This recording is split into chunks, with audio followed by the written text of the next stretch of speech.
Welcome back to my channel, guys. Today I'll be showing you how I cook Karela or bitter melon. Here I have some green ones and also some white ones, and I'm going to try to cook them out before they actually turn yellow or overripe. Once they get to this stage, you know they're overripe. You won't cook it at this stage. You allow them to burst or until they open up, and then you have that nice red seeds in it. Dry them and you can plant them. So I drove all the way to find Cooking with Nikki, and I got these Karelas from her. So give her a shout out, guys. Go support her. She's a Guyanese living in Barbados. She has now started her channel, Alright, so let's get started. Cut the tips off from the Karela, and then you want to cut it down in the middle like this. Now you don't want to cut yourself, alright? Make sure you use a cutting board. Remove the inner part, which are the seeds and that extra white flesh there. And once you get them done, you want to cut them up. And with Karela, guys, you can even stuff it with some minced chicken or minced beef and boil it in some coconut milk and make a kalonji. It's good. So what I do is cut them like this. But as a Caribbean person, I like to cut my vegetables in my hand like this. Is a much quicker way. Typical Caribbean, alright, or Guyanese people. So once I'm done cutting them like this, I'm going to place them into a bowl. And then I'm going to add some water into it. Now I add the water into it along with some salt. And then I'm going to let this soak for about an hour. And this is going to help to remove some of the bitterness when you do it this way, alright? So after 1 hour, I'm going to go in with my hands and I'm going to squeeze the Karela, alright? So don't be scared, it's not going to be all of that bitter when you cook it. Squeeze it out. Just like this. Then you remove the water. Alright, so it's time for cooking. So here I have the Karela. I also have onion, garlic, some chives, more chives and Scotch Bonnet Pepper, and this is for steaming so it can give the pot the flavor. Here I did prepare some salted pigtail that I did cook, and I also have some black pepper, paprika, 5-spice, some pepper flakes and some salt. As I work, I'm gonna keep showing you what other ingredients I'm using into this. So I have a pot with oil over medium heat, and once the oil gets hot, just add your chopped garlic into this. And if you know me, when I cook, guys, I like to fry my garlic until it turns fragrant and then it gives it a nice golden brown color. So after 2 minutes of frying, I add my onion and saute this again for another 2 minutes. Then I'm going to go right ahead and add the cooked pigtails. You want to add all that goodness in there. Just like this. Now fry this up for another 3 minutes.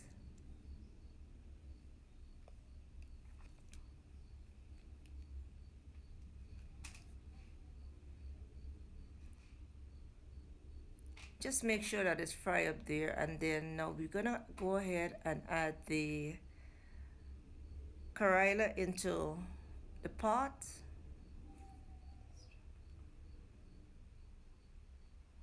Now at this stage you don't want to stir it, alright? You just want to level it off and place the cover over the pot and let this cook for another 5 minutes. After 5 minutes of cooking, remove the cover and stir the pot, making sure that nothing sticks to the bottom there. And this is such a simple and easy meal to put together. If you like anything bitter like this, well, not too bitter that you can resist it.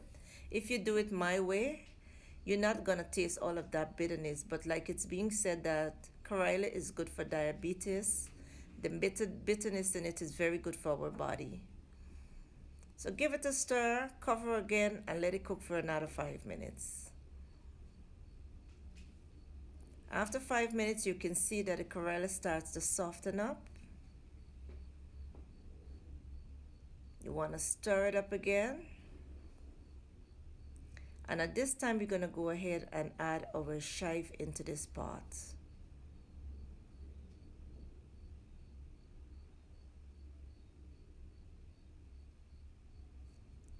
Add the chive and add the rest of the seasonings.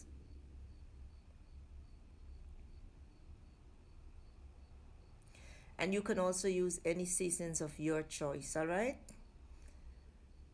Now you can use fresh tomatoes when you're doing this stew, but then I'm using some of my homemade tomato sauce, and I'm gonna leave a link for that below. Use 2 vegetable cubes into this pot also, and then just stir it up. Now you're still cooking this stew over medium heat, all right?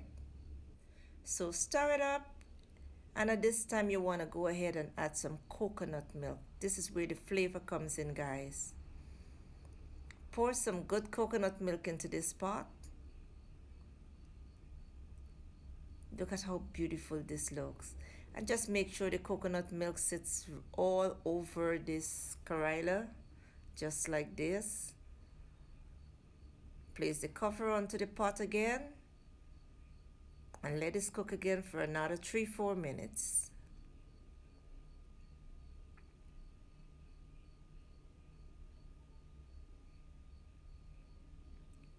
Alright, so after 4 minutes of cooking, we're going to check our Karela stew. Here you can see that the coconut milk has been cooked down with the Karela and the pigtail. The Karela is very soft. Now the next step, as you can see, it starts to stick, and that is because it has the coconut milk. The next step here is to add our chives and pepper, and this is for flavoring. At this time also, you can be sure to cook it, you know, the way I'm cooking it, or you can also just fry it, which would give it like a crunchy texture. And you can eat this Karela with some white rice, some roti, some bread, whatever you want to eat it with. You can also cook it with any type of meat, even some fried fish on the side. And be sure to taste, guys. Once you taste, just add that Scotch Bonnet Pepper, put the cover over the pot, and then turn the heat down to low. Let this simmer again for another 3-4 minutes, and our Karela is done. As you can see, there's a lot of oil from the pigtail and the coconut milk. Simple and easy to put together, guys.